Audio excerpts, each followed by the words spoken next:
Hi hello welcome to Indian knowledge university.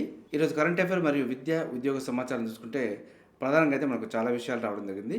అదేవిధంగా మన video చూసిన వారైతే లైక్ చేయడం మాత్రం మర్చిపోదు. మీరు చేసే లైక్ వల్ల మరికొంతమంది విద్యార్థులకు ఉపయోగపడుతుంది. అదేవిధంగా నాకు కూడా కొంత మోరల్ సపోర్ట్గా అనిపిస్తుంది. సో మనకు వివరాల్లోకి వెళ్తే త్వరలో గ్రూప్ 1 సప్లిమెంటరీ నోటిఫికేషన్, అదేవిధంగా కనీసం 100 పోస్టులు కలిపే యోచనలో సర్కారు అంటూ మనకు ప్రధానంగా అయితే రావడం జరిగింది. సో మనకు గతంలో వచ్చిన నోటిఫికేషన్కి మరికొన్ని పోస్టులు అదనంగా కలిపి సప్లిమెంటరీ నోటిఫికేషన్ ఇచ్చే ఆలోచన ఉన్నట్టు మనకైతే ఇవ్వడం జరిగింది. కొత్త పోస్టులకు క్లియరెన్స్ రాగానే టీఎస్పీఎస్సీ నోటిఫికేషన్, అదేవిధంగా సుప్రీంకోర్టులోని కేసు వెనక్కి తీసుకోవాలంటూ నిర్ణయం తీసుకోవడం జరుగుతున్నట్టు కూడా మనకు ఇవ్వడం జరిగింది. సుప్రీంకోర్టులో కనుక కేసు వెనక్కి తీసుకోకపోతే మరికొంత సమయం పట్టే అవకాశం ఉంది. సో కాబట్టి నిరుద్యోగులు మరికొంత కాలం వెయిట్ చేయాల్సిన పరిస్థితి ఏర్పడుతుంది. దానిలో భాగంగా మనకు సుప్రీంకోర్టులో కేసును వెనక్కి తీసుకొని సబ్ నోటిఫికేషన్ ఇచ్చే ఆలోచనలో ఉన్నట్టు మనకు చెప్పడం జరిగింది. ఇదైతే కొన్ని పోస్టులతోటి కలుపుకొని మొత్తం దాదాపుగా ఒక 600 చిలుకు పోస్టులను అయితే రావడం జరుగుతుంది. అదేవిధంగా టీఎస్పీఎస్సీ కార్యదర్శి బదిలీ అంటూ కూడా రావడం జరిగింది. అనితా రామచంద్రన్ స్థానంలో నవీన్ నికోలస్కు బాధ్యతలు. మనకు టీఎస్పీఎస్సీ కార్యదర్శి అనితా రామచంద్రన్ పంచాయతీరాజ్ గ్రామీణ అభివృద్ధి శాఖ కమిషనర్గా బదిలీ అయ్యారు. ఆమె స్థానంలో ఎస్సీ ఎస్టీ గురుకుల సొసైటీ కార్యదర్శి నవీన్ నికోలస్ను నియమించారంటూ మనకి ఇవ్వడం జరిగింది. ఈ అనితా రామచంద్రన్ హయాంలోనే పేపర్ లీకేజీ వ్యవహారం జరిగింది కాబట్టి కొంత వేటు కారణంగా బదిలీ చేయడం జరిగింది. అదేవిధంగా జయ జయ హే తెలంగాణ అంటూ కూడా మనకు రావడం జరిగింది. రాష్ట్ర గేయంగా ప్రజాకవి అందశ్రీ రచన, క్యాబినెట్ నిర్ణయం అంటూ మనకు ప్రధానంగా రావడం జరిగింది. ఉద్యమ స్ఫూర్తి ఉట్టిపడేలా తెలంగాణ తల్లి రూపం, గేయం చిహ్నం అంటూ క్యాబినెట్లో నిర్ణయం తీసుకోవడం జరిగిందంటూ మనకు పేర్కొనడం జరిగింది. వాహనాల నెంబర్ ప్లేట్లపై కూడా ఇక నుంచి టీఎస్ స్థానంలో టీజీ ఉండబోతుందంటూ మనకు వివరించడం జరిగింది. మరో పాయింట్ చూసుకుంటే పద్మశ్రీలకు 25,000 పింఛన్, అదేవిధంగా 25 లక్షల నగదు బహుమతి కూడా అంటూ మనకు గవర్నమెంట్ పేర్కొనడం జరిగింది. ఇదైతే ఎవరైతే సమాజ సేవలో పాల్గొని నిరుపేదగా మిగిలిపోయారో వారికైతే ఈ 25,000 పింఛన్ మరియు 25 లక్షల నగదు బహుమతి అనేది కొంత ఉపశమనంగా అయితే ఉపయోగపడుతుంది. అదేవిధంగా రాష్ట్ర ప్రభుత్వం 65 ప్రభుత్వ ఐటీఐలను అడ్వాన్స్డ్ టెక్నాలజీ సెంటర్లుగా అప్గ్రేడేషన్ చేస్తూ క్యాబినెట్ నిర్ణయం తీసుకోవడం జరిగింది. ఇది మనకు రాష్ట్ర గేయంగా ప్రజాకవి అందశ్రీ రచన జయ జయ హే తెలంగాణ అంటూ ఇవ్వడం జరిగింది. అదేవిధంగా డాక్టర్ బిఆర్ అంబేద్కర్ ఓపెన్ యూనివర్సిటీలో బీఈడీ నోటిఫికేషన్ అయితే రావడం జరిగింది. ఆన్లైన్ దరఖాస్తుకు చివరి తేదీ ఫిబ్రవరి 21 వరకు ఉంది. మనకు బీఈడీ ఎంట్రన్స్కి సంబంధించి డేటు మార్చి 5వ తారీఖు నాడు కండక్ట్ చేయడం జరుగుతుంది. మరింత సమాచారం కోసం అయితే BR Ambedkar open university official website check చేసుకోవచ్చు. సో అదేవిధంగా ఎపిగ్రఫీ మ్యూజియానికి నేడు శంకుస్థాపన అంటూ కూడా రావడం జరిగింది. దేశంలోనే తొలిసారి సాలార్జంగ్ మ్యూజియంలో ఏర్పాటు, కేంద్ర మంత్రి కిషన్ రెడ్డి చొరవతో మంజూరు అంటూ మనకు ఇవ్వడం జరిగింది. సో ఇందులో మనకు ప్రధానంగా 1,00,000కు పైగా ప్రాచీన శిలాశాసనాలు, లోహాలపై చెక్కలపై చెక్కిన శిల్పాలను వాటి డిజిటలీకరణ పూర్తి చేసి ఈ ఎపిగ్రఫీ మ్యూజియం ద్వారా సందర్శకులకు అందుబాటులో ఉంచుతారంటూ మనకు ఇవ్వడం జరిగింది. భారతదేశంలో రాత, శాసనాల పుట్టుపూర్వోత్తరాలు మొదలుకొని వివిధ భారతీయ భాషల్లో మన పూర్వీకులు ఇచ్చిన సందేశాలు, పేర్కొన్న అంశాలు, వివిధ రాజుల సమయాల్లోని విశేషాలు మరెన్నో ఈ ఎపిగ్రఫీ మ్యూజియం సందర్శన సందర్భంగా అనుభవంలోకి రానున్నాయంటూ మనకు పేర్కొనడం జరిగింది.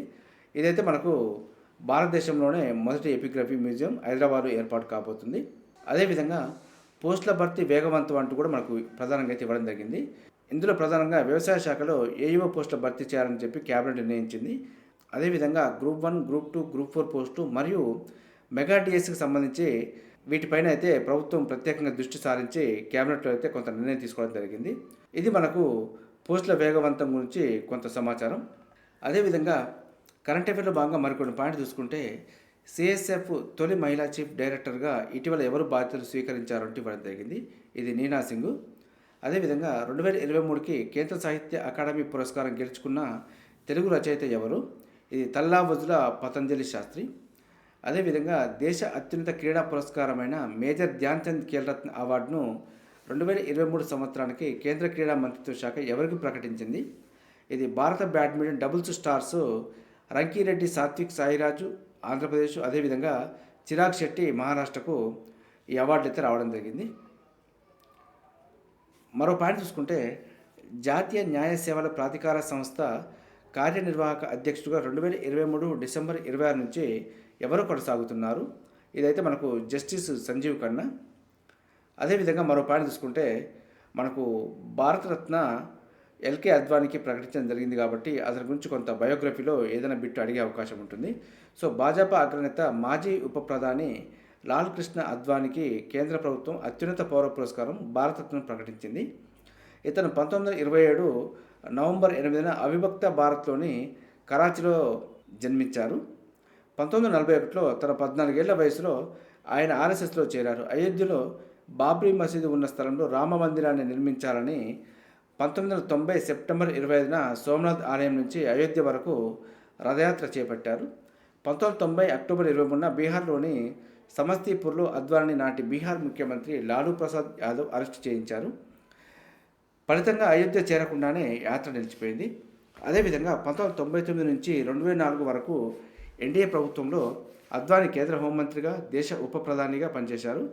కేంద్ర గనులు, బొగ్గు శాఖ మంత్రిగా, కేంద్ర సిబ్బంది శిక్షణ మంత్రిత్వ శాఖ మంత్రిగా అదనపు బాధ్యతను కూడా నిర్వహించారంటూ మనకు ఇవ్వడం జరిగింది.